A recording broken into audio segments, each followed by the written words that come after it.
Bonjour à toutes et à tous, chers téléspectateurs de la Woman First TV, et bienvenue à ce nouveau numéro de La Voix des experts sur votre chaîne, exclusivement consacrée à la thématique femme. Et pour ce numéro, nous allons parler de la thématique du militantisme et du syndicalisme dans les médias avec les femmes.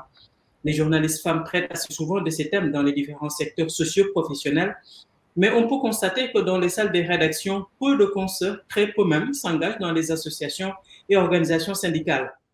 Est-ce une réticence volontaire ou tout simplement une culture pour les femmes de ne pas s'engager dans ce genre de combat, si on prend le cas du Sénégal? Pour en discuter, nous avons comme invité dans ce numéro deux consoeurs, Marie-Rosalie Ndiaye, présidente de l'Association des femmes journalistes, Assoumben Kane, ancienne présidente de la Convention des jeunes reporters du Sénégal, CRJS, et nous aurons dans la deuxième partie notre confrère Mohamedou Bamba Kassé, secrétaire général du SYNPICS, c'est le syndicat des professionnels de l'information et de la communication du Sénégal. Mesdames, bonjour et merci d'avoir accepté notre invitation. Bonjour Assoumben. Bonjour Naindom, c'est un plaisir. Bonjour Margaret Rosalie. Et bonjour également à vous, Marguerite Rosalie, et merci d'avoir accepté notre invitation. C'est un plaisir de partager un plateau avec ma grande sœur Assoumben, une référence pour moi parce que voilà, étant présidente de la convention, ancienne présidente plutôt de la convention des jeunes reporters, elle faisait partie de celles qui nous ont poussé vraiment à nous engager au niveau même de la convention. Merci en tout cas à vous, Naindom, également pour cette invitation. Et je reste avec vous d'ailleurs, Marie-Rosalie, puisque vous avez mis en place il n'y a pas longtemps, juste quelques mois, cette association de femmes journalistes. Comment à la mise en place de cette nouvelle association? Bon, je dirais que c'est une association qu'on a mise en place, comme vous l'avez dit.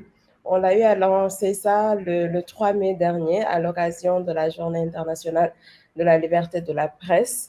Et puis après, on a eu à travailler vraiment sur les textes de cette association-là. Tout est parti d'un atelier de formation organisé par l'UNESCO sur le travail des femmes dans les médias. Et après avoir participé à cet atelier, on s'est dit pourquoi pas vraiment perpétrer cette situation-là, essayer de voir comment nos femmes de médias pouvons nous prendre en charge nous-mêmes, nos propres préoccupations. Et avec des consoeurs qui étaient là-bas, on a commencé à travailler sur la question et c'est là que nous est venue l'idée de mettre sur pied cette association.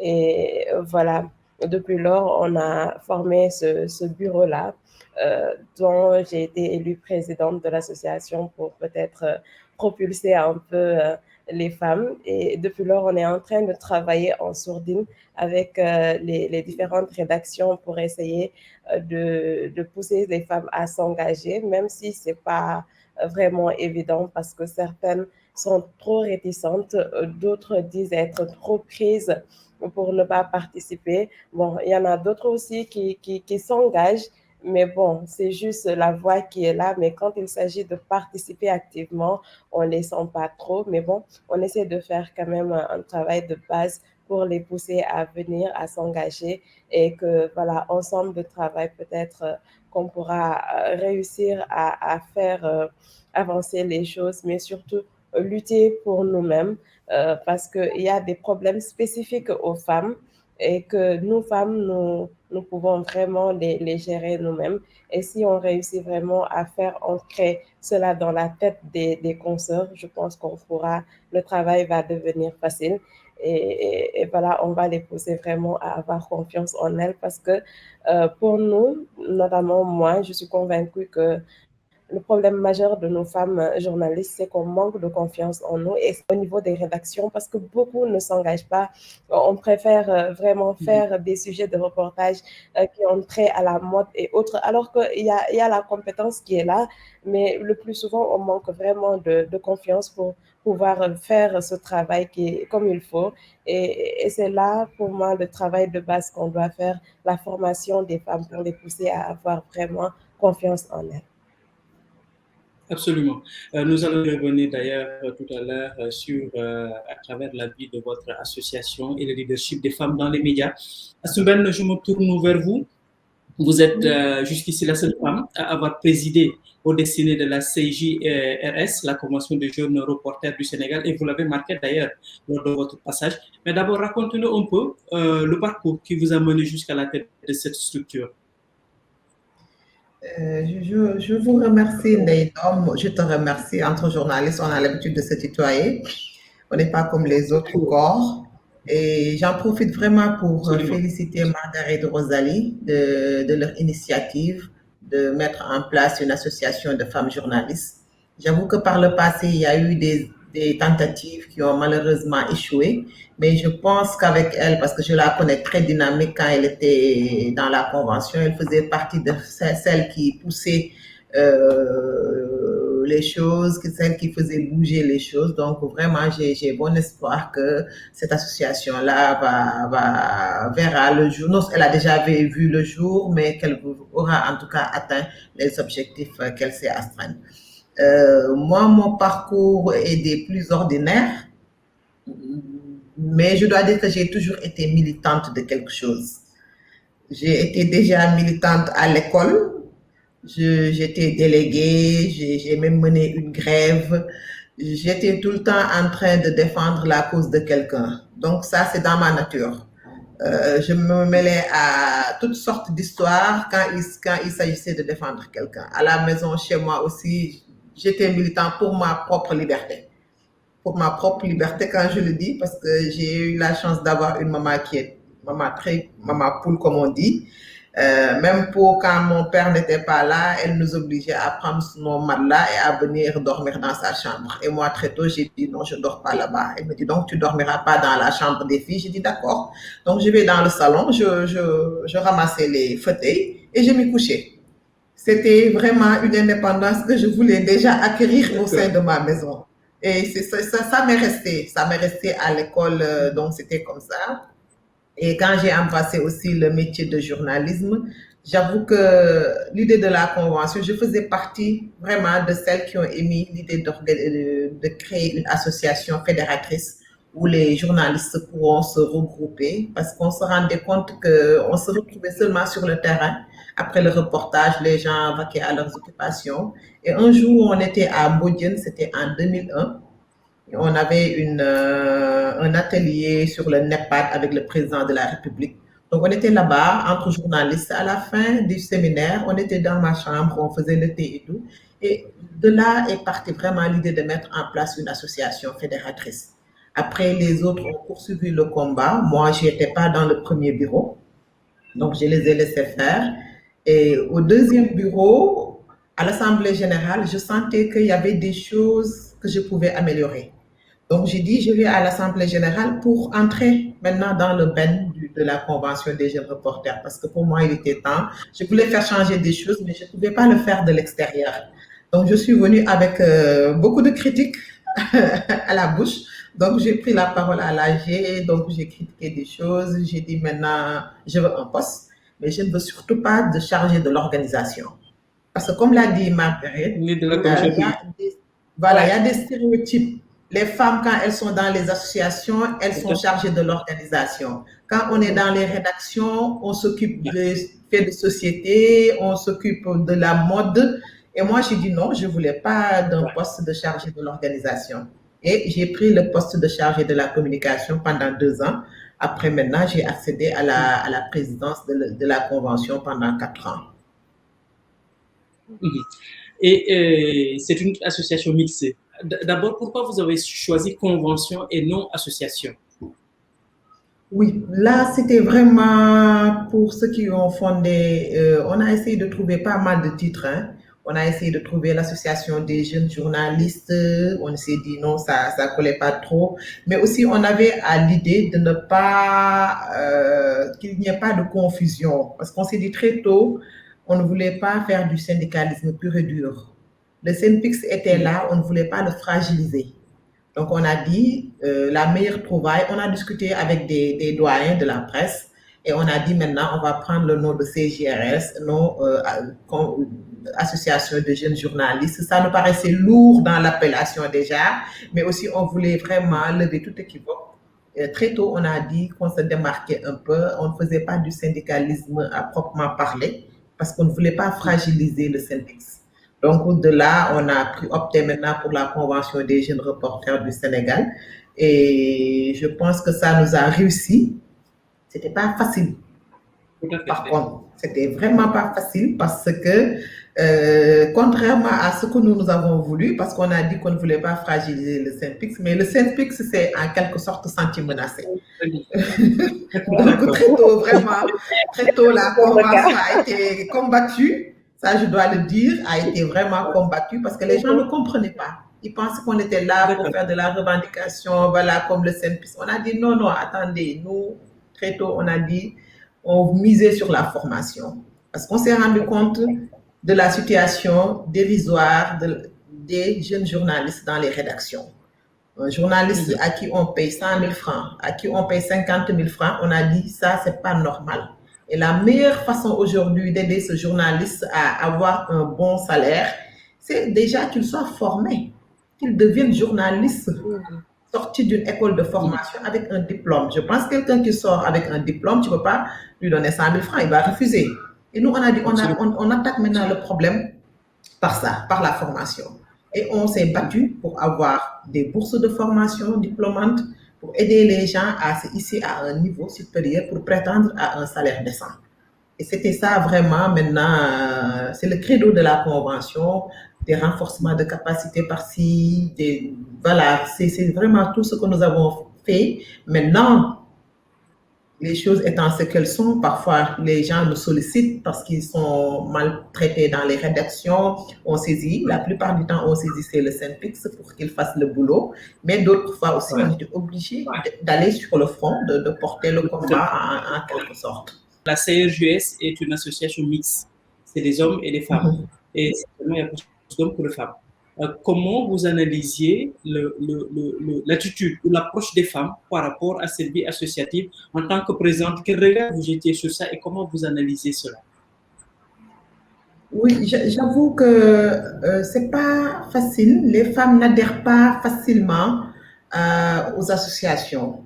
Je ne sais pas si c'est propre seulement aux journalistes. J'ai l'habitude de dire que nous, journalistes, on se considère comme des hommes et des femmes à part, alors qu'on fait partie de la société. Mais vraiment, c'est ce que nous avons senti. Parce que quand nous sommes partis dans les rédactions pour essayer de sensibiliser les journalistes pour qu'ils adhèrent à la convention, mais quand nous arrivions, c'était les femmes qui partaient en premier. Hein, et elles nous laissaient dans la salle, on restait avec les hommes, on discutait.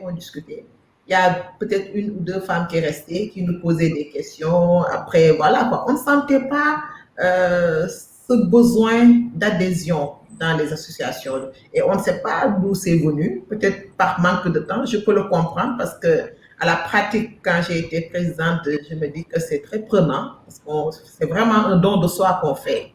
Hein. On ne s'appartient plus. Mais vraiment, ça a été un problème que nous avons constaté. Quand nous partions dans les rédactions pour sensibiliser, les femmes n'étaient pas au rendez-vous. Même lors des quand on faisait aussi les assemblées générales, moi, je militais beaucoup, vraiment, pour que les femmes entrent dans le bureau. J'approchais les femmes quand on était assises là, je leur disais, il faut venir être dans la... On me dit, oui, mais vous savez, on n'a pas le temps de venir tous les samedis. Je dis, mais ce n'est pas tous les samedis. Parfois, vous pouvez vous dispenser, parfois. Mais bon, comme on dit, on ne peut pas convaincre déjà, voilà. Mais j'ai remarqué par contre que les choses commencent à changer. Vraiment, là, dans les associations, à la convention, par exemple, moi, quand j'étais présidente, on était 4 femmes sur 9. Le bureau était composé de 9 personnes. Il y avait 4 femmes. Donc, la trésorière était déjà une femme. Donc, vous voyez, c'était vraiment des postes assez importants de l'association qu'occupaient les femmes. Et là aussi, je remarque l'association de Marguerite Rosalie, mais aussi l'AMPS, je vois beaucoup de femmes qui sont là-bas.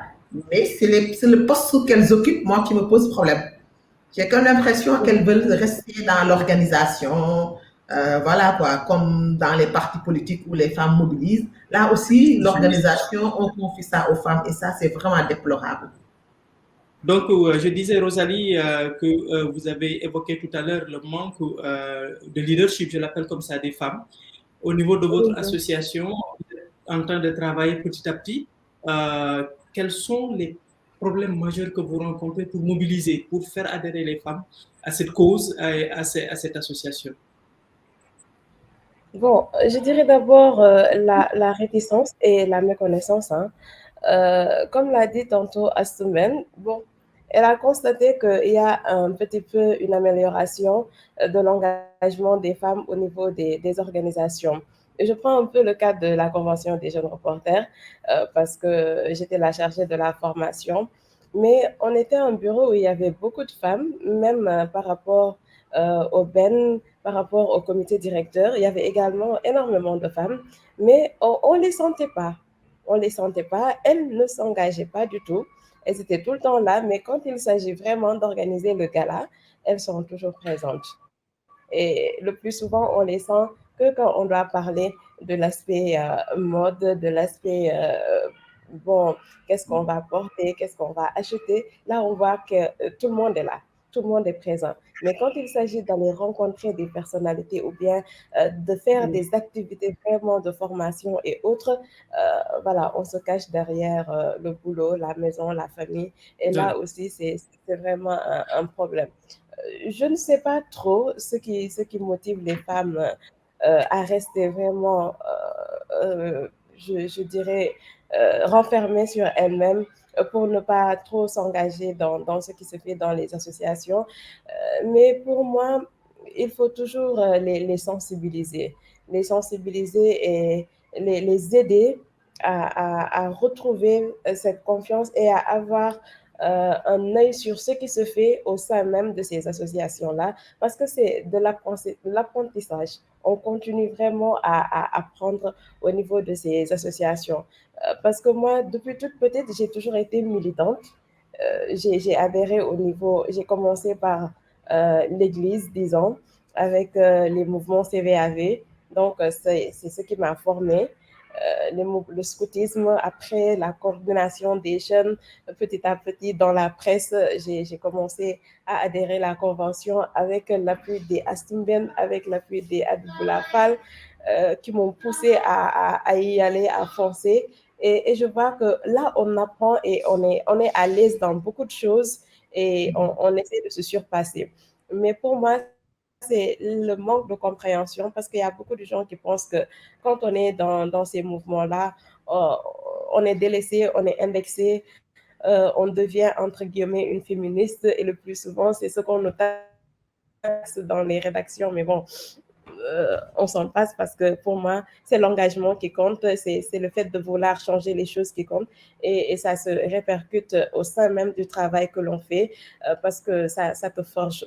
Donc, je crois que ce qu'il faut faire, c'est il faut toujours sensibiliser ces jeunes reporters et le travail qu'on est en train de faire, nos membres de l'Association des femmes de médias, chacun dans sa rédaction, on essaie vraiment de les sensibiliser, de les pousser à s'engager et de les parler des avantages de l'engagement au sein de ces associations-là, parce que ça te permet vraiment de pouvoir exceller dans d'autres domaines et de pouvoir vraiment se défendre de toutes ces attaques-là venues de partout et surtout de te pousser à plus de formation, à te former davantage parce que tu rencontres d'autres personnes, tu es obligé d'aller te former davantage, pour pouvoir prendre la parole en public Et de parce mettre que à niveau. c'est une formation, voilà, c'est une formation qui doit être derrière. Sinon, ça ne passe pas. Donc, avec les femmes, c'est toujours difficile. Mais le problème majeur pour moi, c'est que on se cache derrière, je dirais, derrière le travail, derrière les pesanteurs socioculturels qui sont là. C'est vrai, il y a le régime patriarcal que le Sénégal connaît qui influe nettement dans la vie des femmes et qui font que le plus souvent, elles n'osent pas prendre la parole, elles n'osent pas s'affirmer. Mais bon, je crois qu'avec la formation et avec les débats, ainsi de suite, on va réussir vraiment à les pousser à aller de l'avant et à les pousser à s'affirmer davantage et à montrer surtout les compétences qui sont en elles. Parce que je le dis souvent, les femmes, elles sont vraiment compétentes. C'est quand tu discutes avec elles que tu te rends compte que vraiment, y a quelque chose dans la tête, mais le plus souvent, elles ont peur de s'affirmer, elles ont peur d'être pointées du doigt, et ça fait partie de ce qui les retarde, de ce qui les garde à ce qu'ils restent derrière toujours. Et je pense que Assou l'a dit tantôt en parlant des postes qu'on occupe au sein des associations. Moi, je me suis toujours battue pour ne pas être présidente d'organisation ou bien commission féminine. Donc, c'était toujours la bataille et j'étais toujours inclus au sein de la convention pour dire que voilà, non, il faut qu'on arrête tout ça. La commission féminine, moi, je ne suis pas d'accord parce que pourquoi tout le temps, quand il y a organisation, on donne ça aux femmes? Les hommes également doivent être dans l'organisation et doivent organiser comme nous. Nous, on n'est pas là que pour mobiliser. On a des choses à faire valoir et c'est à nous de se battre. Et c'est la raison pour laquelle tout le temps, j'étais au-devant même de ce qui se faisait au niveau de la Convention des jeunes reporters. Et c'est ce que je suis en train de faire également avec les femmes journalistes, bien que c'est très, très difficile, ça je l'avoue. Avec les femmes, c'est très compliqué. Chacun a un œil, a un regard particulier par rapport à ton travail, par rapport à ce que tu fais. Donc, justement, cette question, je l'adresse à vous deux par rapport à l'argumentaire que vous venez de développer. Comment, à travers les associations, on peut déconstruire ce manque de confiance des femmes, alors que des journalistes, alors qu'elles sont dans un métier où, a priori, elles peuvent avoir du leadership. Comment déconstruire tout cela? Est-ce qu'au niveau de la CJRS, vous avez essayé de le faire et en quoi? Oui, c'est pas très facile parce que comme toutes les deux vous l'avez souligné, il y a cette pesanteur sociale, socioculturelle qui est là. Moi-même, si j'avais écouté ma maman, je ne serais pas restée présidente parce qu'elle me disait tout le temps, est-ce qu'il y a des am parce que tous les samedis, j'étais en réunion. Donc, et je rentrais tard. Elle me disait, entre ton boulot de journaliste qui est très prenant, maintenant tu es présidente de quelque chose, et aucun gars am Donc, si vraiment j'étais omnibulée par le fait de vouloir un mari, j'allais partir. J'ai dit, d'accord, mais j'y vais, je reste et je fais quand même ce que j'ai à faire. Et Dieu m'a donné la chance aussi. J'avais un groupe très soudé, vraiment. On était 4 femmes. Et j'essayais de les impliquer le plus possible. Je les mettais en avant parce que c'est ça qui leur donnait de la confiance. Parfois, pour aller quelque part nous représenter, j'ai dit, Fatsi, c'est toi qui vas représenter la convention. Ou bien, j'ai dit à Maïmouna, c'est toi, ou à Fandiaï. Mais il faut aller représenter la convention. Vous devez parler au nom de la convention. Et c'est des petites choses qui s'acquièrent petit à petit. Parfois, il y a des réticences parce qu'il y a la timidité, ou bien certaines n'étaient pas des journalistes de radio. Ils pensent qu'ils n'ont pas cette facilité, le verbe facile, parce qu'ils étaient de la presse écrite. Il y a aussi cet aspect-là qui était un frein. Mais on a réussi petit à petit vraiment à leur donner confiance en elles-mêmes et qu'elles puissent partir nous représenter. Mais ça, je pense que ça dépend vraiment du leader. Ça dépend du leader. C'est le leader qui doit pas seulement tout le temps se mettre en avant, mais pouvoir faire de la place aux autres. Faire de la place aux autres. Voilà, surtout aux femmes. Parce qu'on a besoin d'être... la femme est comme ça. Elle a besoin d'être rassurée, elle a besoin d'être mise en confiance. Dès qu'elle fait une petite erreur, après elle se recroqueville sur elle-même, elle n'a plus envie de parler en public parce qu'elle pense que ça c'est quelque chose qu'il a su. Non, il faut lui redonner confiance, lui dire que ça c'est juste une petite erreur de parcours, mais voilà, il y a plus important à l'avenir et c'est comme ça. Donc parfois c'est elle qui présidait, qui allait représenter la convention quelque part. Voilà, on avait quand même des feedbacks. Avant de partir, on les préparait, c'est ça qu'il faut dire, c'est ça, cela, et puis on les laissait partir. Et on avait de bons retours. De bons retours. Voilà. Marie-Rosalie, comment, au niveau de cette nouvelle association, vous essayez un peu de mettre tout cela pour que la mayonnaise prenne et que ces femmes, justement, puissent être des leaders et représenter dignement la gente féminine? Nous, au niveau de cette association-là qui vient de naître, on compte militer beaucoup sur la formation de ces jeunes-là pour en faire des leaders parce que notre credo, c'est le leadership féminin au sein même des médias. Donc, d'après tout ce qu'on a vu, d'après le parcours de tout un chacun, on se rend compte que ce qui manque le plus souvent, comme je l'ai dit tantôt, c'était la confiance vraiment en soi. Quand on voit comment ces femmes-là se débrouillent au sein des rédactions, au sein des associations de presse ou bien au sein des autres associations. Donc, pour nous, on doit d'abord travailler sur cela et essayer de former ces jeunes-là, les pousser vraiment à faire sortir les compétences qui dorment en elles, parce que les compétences, il y en a. Mais et c'est pour cela on s'est dit qu'on va démultiplier les formations, surtout sur le développement personnel avec les femmes. Et cela, ça figure en bonne place dans le plan stratégique qu'on est en train de préparer pour les 3 années à venir. Donc, ça, pour nous, ça fait partie de, des missions même de cette nouvelle association-là, qui est l'association des femmes de médias. Autre chose, c'est le fait, moi d'habitude, depuis qu'on a créé cette association, à la limite, je ne suis pas allée représenter l'association dans un débat. Donc, je donne la parole, je donne la chance aux autres d'aller le faire. Et cela, je pense que ça pousse aussi à ces femmes-là à pouvoir vraiment montrer que, voilà, au-delà de Rosalie, qu'on a mis à la tête, parce que Rosalie, on l'a assez vu quand même avec la Convention des jeunes reporters. Donc, ça peut aussi créer même un amalgame, parce que jusqu'à présent, quand je parle, on me dit la Convention des jeunes reporters. Alors qu'à chaque fois, je dis au président Baldé, bon, je ne suis plus dans la convention, mais c'est une étiquette de ma top. Et c'est ça. Laissez-moi travailler pour les femmes et voilà, ne me parlez plus de la convention. Et là, j'essaie de forger cela en demandant aux autres vraiment de participer dans d'autres activités. Et quand on nous invite, je donne d'autres noms, d'autres personnes qui vont partir au nom de l'association. Et je pense que petit à petit, on pourra vraiment mettre sur pied cette association-là pour que ça puisse, pour que la mayonnaise puisse prendre forme, parce que j'avoue que jusqu'à présent, ça reste encore et on est en train de faire le tour pour rencontrer les anciennes, les doyennes. Et je pense qu'Assou, on va venir vous rencontrer, je vous l'avais déjà dit. Et le calendrier est assez chargé pour les femmes.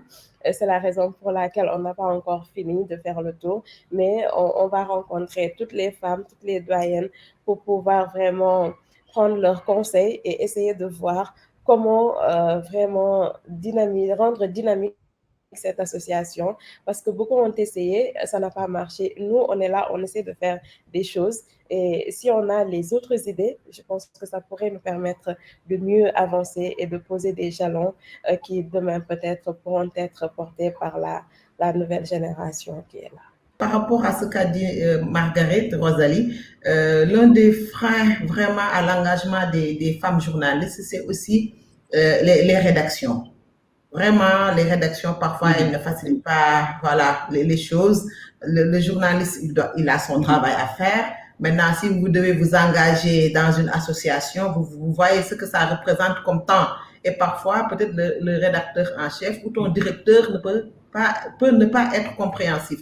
Moi, j'ai eu la chance d'évoluer déjà dans une rédaction dominée par des femmes, surtout tu sais de quoi je parle, sur des femmes. Donc, c'était déjà une rédactrice en chef qui était là-bas, donc elle était plus souple, elle comprenait bien que son travail, tu devais le faire quand même. Avant de t'engager, de militer, quoi que ce soit, tu fais ton boulot de journaliste. Mais il m'arrivait de faire des tournées dans les régions.